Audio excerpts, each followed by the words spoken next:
Hi, my name is Anna Baxley, and for my action research project, I chose to look at the impact of cooperative learning structures in a first grade math class. So I quickly noticed that in my class, 10 out of the 14 students were having difficulty sharing responsibility and completing tasks in a collaborative manner. I wanted to look at if cooperative learning could make a difference so that they could effectively work together. So my research question was, how can the intentional implementation of cooperative learning structures promote more equitable participation and improve the quality of group work in a first grade classroom? So from their behaviors, I quickly observed that some partners would speed through the work or pass on answers to others just to get through it. Other pairs would work independently and not say a word. Um, in addition to my frustrations of trying to get them to work with each other, they also have shared their frustrations of um, having to do partner and group work. Our school encourages collaboration and believes that everyone doing everything is true evidence of successful student engagement. And for this reason, it's imperative to me that um, I find a way for partner and group work to become more productive.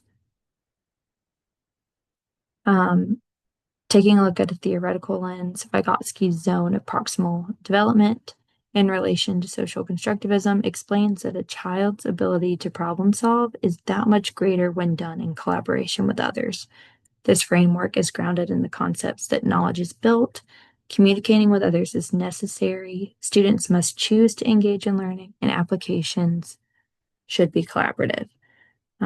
This directs me to examine the role that collaboration has in knowledge building so that I can determine if cooperative learning structures provide another opportunity for concepts to be modeled through words and actions, allowing for a more concrete understanding of math concepts.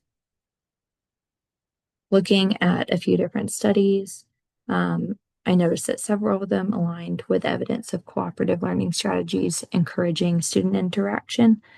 One study looked at the think, pair, share model. Two other studies looked at the jigsaw technique. Another one looked to see if it mattered how you grouped students, whether being grouped by ability mattered. And then another study looked to see how social awareness was impacted, all with the implementations of cooperative learning. For my research design, I would take a mixed methods approach. I would collect quantitative data through math pretest and post-test to provide evidence of how cooperative learning improves academic outcomes. I would also collect qualitative data through classroom observations to measure student engagement, collaboration, and students' overall attitudes towards math. The participants would be the 14 first grade students in my classroom, 9 of which were boys, and the other 5 being girls. The participants would be directly related to the problem, since it was their behaviors and their feedback that inspired the study.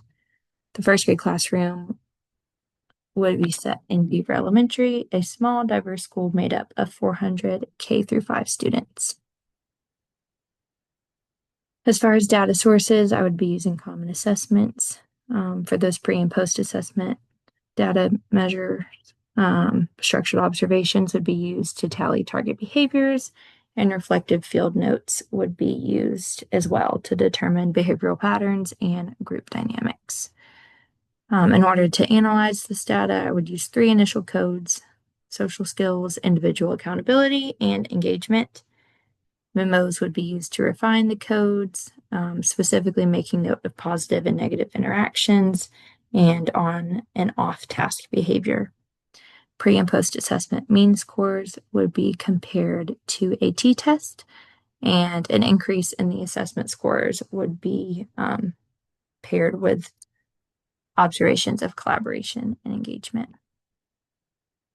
In order for my study to be credible and also ethical, I would obtain consent for students to be observed and their assessment data to be shared. Pseudonyms would be used for student confidentiality. Triangulation would occur with multiple data sources being used. Member checking would be used as well, as I would discuss the outcome with my students.